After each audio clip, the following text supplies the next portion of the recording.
Hey guys, I just got back from vacation to Wyoming, to Yellowstone. So I'm going to be posting videos from that, but I just wanted to do an update video before that.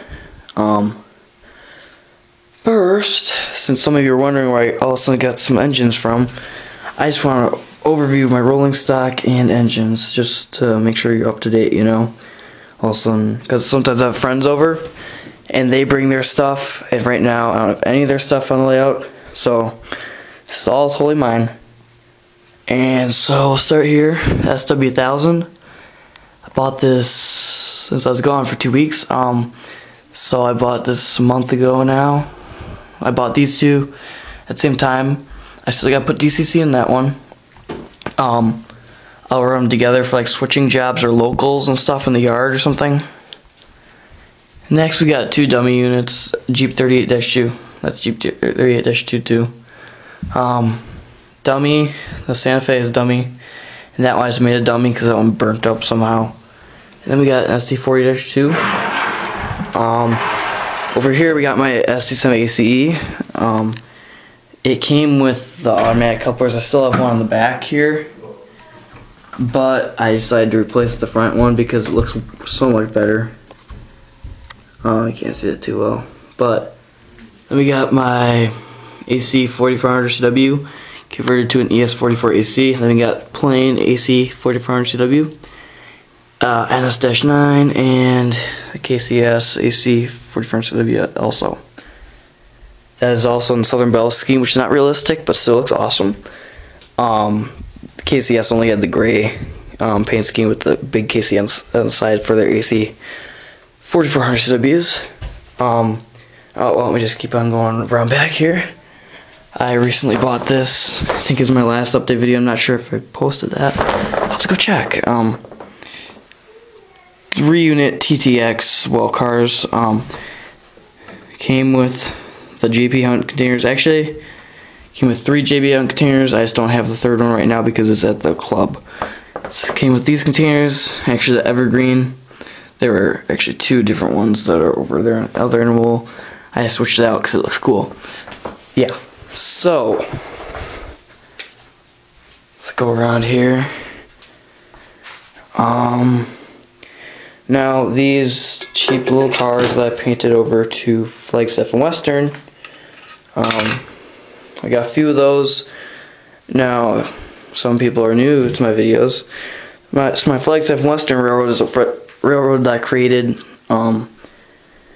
because my layout is pretty much based in Flagstaff, Arizona.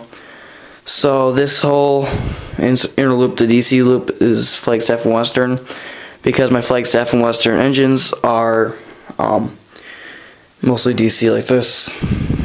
The steam engines can't convert, you know. So Flagstaff and Western also runs like a tourist old Western type of line thing. And it also has, if you noticed, 1 year is coming up for Flagstaff and Western in, I forget when, August, something like that. Kind of made that a little earlier.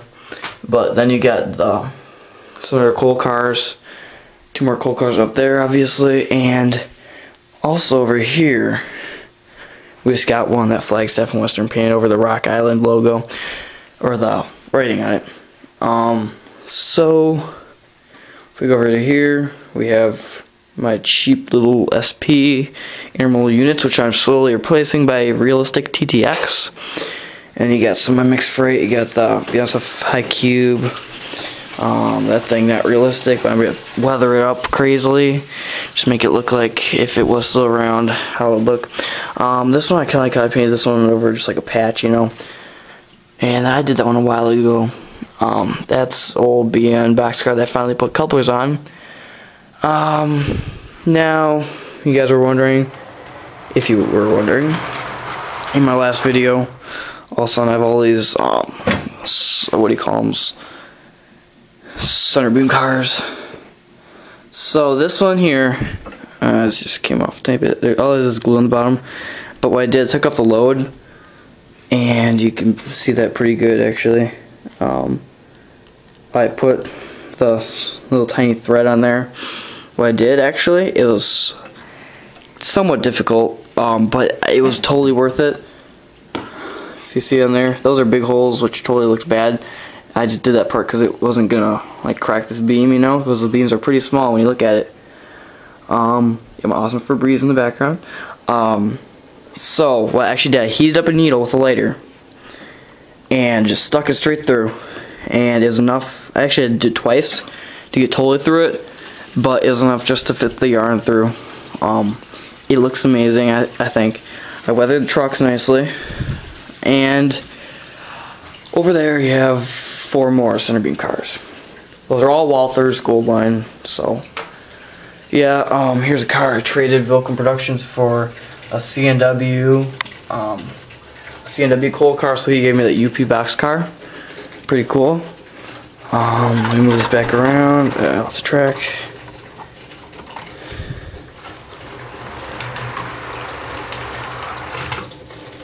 Okay, so we got CN boxcar, which I finished putting another coupler on it. And then we got this really nice Walthers Gold Line Procore, what do you call them? They hold the sulfur and stuff. I put some nice graffiti on that. All that actually is like chalk pencils. That works really good on these Walthers Gold Line cars because this is like a matte type of finish and it's not shiny or anything. But it also works on that type of BNSF car too. Then you got my rail box cars. I also have one of those at the club that I weathered up nicely. And BNSF swoosh rail box car. And then you got my 2 junky flat cars, which I just put random loads on. That there is actually that motor there. That's actually from that Jeep 30, the BNSF one that I painted up. Then you got 2 gondolas. Scrapyard full of junk, and it's not scale junk. Here's the Jeep 30. I painted that one. It used to be a Great Northern Jeep 30. So yeah, I think I showed you in the last update video. I'm not sure, but I kind of made this into a strip mall type of thing. I painted the roofs the same color, and I kind of cut this off so that I can get them closer. I know the parking lot looks like junk, but again, that is the chalk pencils. All this yellow chalk pencils. If you don't know what I mean by chalk pencils, here's like a graphite type pencil, but here's a white chalk pencil. That's what I used. Yeah, I have more colors over here. Right now, I am working on an oversized load modeling type of thing, where I'm going to be doing, you know, if you've ever seen oversized load just on my vacation, I've seen a ton of them out west. This orange little piece of paper, I'm just going to actually put it right in the front here, so I say oversized load, and then here, just, I'm going to cut them into triangles, and what they have on the front, they have little flags, and there's they're orange flags, you know. And then I still need to buy a trailer and put this huge oversized load thing on it. I'm not sure. And then, you know, they also have like trucks that go in front of them that have like flashing lights and junk. It's gonna look pretty cool. Awesome. Here's a BNSF covered hopper that I'm weathering from a friend. That's a nice Intermountain car. It has the etched roof rocks. That one will be weathered up really nicely. Not too much though, you know, because those are fairly new cars. So yeah, I think this video is long enough. So I'll see ya.